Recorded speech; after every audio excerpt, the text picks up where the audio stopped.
नमस्कार, मी डॉक्टर तेजा कुलकर्णी, त्वचा रोगतज्ञ. Chemical peeling ही जी ट्रीटमेंट असते याविषयी अनेक समज आणि गैरसमज आहेत. केमिकल पीलिंग ही अतिशय पॉप्युलर, सोपी, सगळे डर्माटॉलॉजिस्ट करतात अशी प्रोसिजर आहे आणि त्याचे अनेक फायदे आहेत.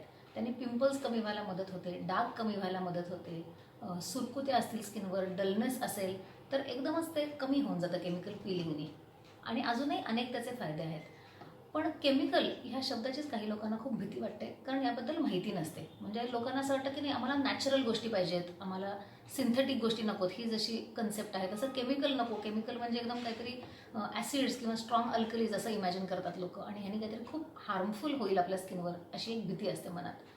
तर तसं पाहिलं तर आपण जे काही आपल्या आजूबाजूला बघतो, जे काही आपण खातो पितो, त्यात सगळ्यात केमिकल्सच असतात. म्हणजे आपण साधं जे पाणी पितो ते H2O असं एक केमिकलच आहे ना शेवटी.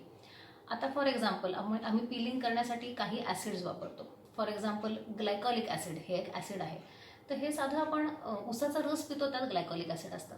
लॅक्टिक ॲसिड म्हणून आम्ही जे वापरतो तर दुधामध्ये लॅक्टिक ॲसिड असतं. आणि इतर अशी अनेक ॲसिड्स असतात. आपण जर हे नुसतं त्याला म्हटलं की मिल्क पील तर आपल्याला असं वाटतं की हे नॅचरल आहे, पण आपण लॅक्टिक ॲसिड पील म्हटलं की आपल्याला भीती वाटते. तसंच फ्रूट पील असं म्हटलं, काही सिट्रस फ्रूट्स असतात, त्यात व्हिटॅमिन सी असतं, सायट्रिक ॲसिड कधी कधी असतं काही नॅचरल गोष्टींमध्ये. ते जर आपण स्किनला लावलं तर आपल्याला असं वाटतं की हे नॅचरल काहीतरी आपण वापरून केलं. आणि तेच आपण स्टँडर्डाइज्ड सोल्युशन वापरलं, प्युरिफाईड सोल्युशन वापरलं, ज्याचं आपल्याला कॉन्सन्ट्रेशन माहिती आहे की हे 10% आहे का 20% आहे का 30% आहे, तर आपल्याला त्याची भीती वाटते. हे ॲक्च्युली ह्याच्यात विरोधाभासच आहे थोडा. तर केमिकल पीलिंग बेसिकली अतिशय सेफ प्रोसिजर असतात. सगळे डर्मॅटॉलॉजिस्ट त्याच्यात ट्रेंड असतात, त्यामुळे स्किन स्पेशलिस्टकडून करून घ्यायला काहीच हरकत नाही. कोण करू शकतं किंवा कुठल्या टाईपच्या स्किनला सूट होईल, तर usually by and large normal skin, oily skin लाच तर सूट होतच होतं. इवन ड्राय स्किनला पण सूट होतील अशा काही टाईपचे प्रोसिजर्स आणि पीलिंग अवेलेबल असतात. हे चूज करणं म्हणजे कुठलं तुमच्यासाठी योग्य आहे हे तुमचे स्किन स्पेशलिस्टच तेव्हा ठरवतात. पीलिंग म्हणजे काय, तर पीलिंग म्हणजे ॲक्च्युली डेड स्किन थोडीशी सैल होऊन निघून जाणं. म्हणजे आपण केळं कसं केळाचा साल काढतो, पील करतो, किंवा काकडीचं पील काढतो, तसं हे स्किनचं पील काढणं. फक्त हे इतकं ड्रॅमॅटिक नसतं. बरीच अशी पील्स असतात की जी अगदी सुपरफिशियल पील्स असतात, त्याने आपल्याला कळत पण नाही की स्किनवर काही प्रोसिजर केलं आहे. अगदी अलगदपणे डेड स्किन सैल होते थोडीशी आणि निघून जाते.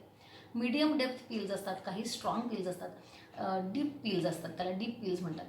आपली जी स्किन आहे म्हणजे ब्राऊन स्किन ज्याला आपण म्हणू, इंडियन स्किन जी आहे, त्याला युजली डीप पील्स करताना खूप काळजी घ्यावी लागते. अगदी गरज असेल तरच तुमचे डॉक्टर ते सजेस्ट करतील, नाहीतर बाय अँड लार्ज बरेच डॉक्टर्स ते करत नाहीत.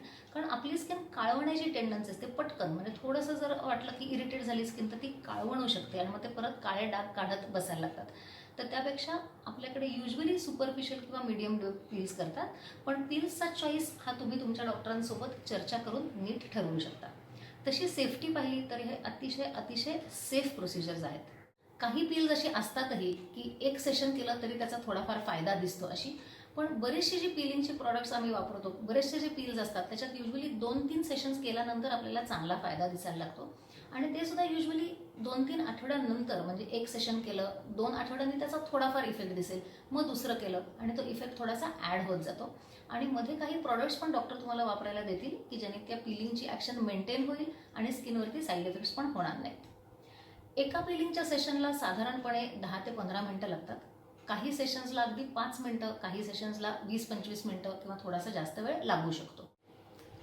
काही पील्स मात्र अशी असतात की ज्याला पार्टी पील्स म्हणू शकतो आपण, की अगदी तोंडावर फंक्शन आलं आहे, पीलिंग केलं, छान दिसली स्किन, थोडी लवकर इम्प्रूव्हमेंट दिसते त्याच्यात, मात्र त्याचा इफेक्ट जास्त टिकत नाही. म्हणजे आठवड्यात टिकलं असं युजली होत नाही ह्या पील्सचा इफेक्ट.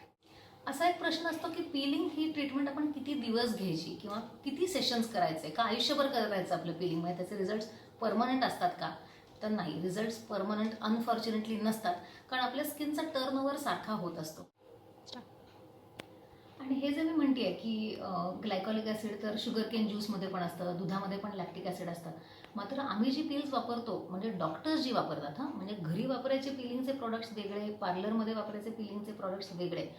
स्किन स्पेशालिस्ट जे पीलचे प्रॉडक्ट्स वापरतात ते जरी असेच कंपाऊंड्स असले, ग्लायकॉलिक ॲसिड, लॅक्टिक ॲसिड आणि अजून काही, तरी ते घरी वापरून घरीच आपण आपल्या पायावर प्रयोग करू आणि हे अतिशय सेफ आहे, हे काय नॅचरली फाउंड कंपाऊंड्स पण हीच असतात की, तसं मात्र नाही.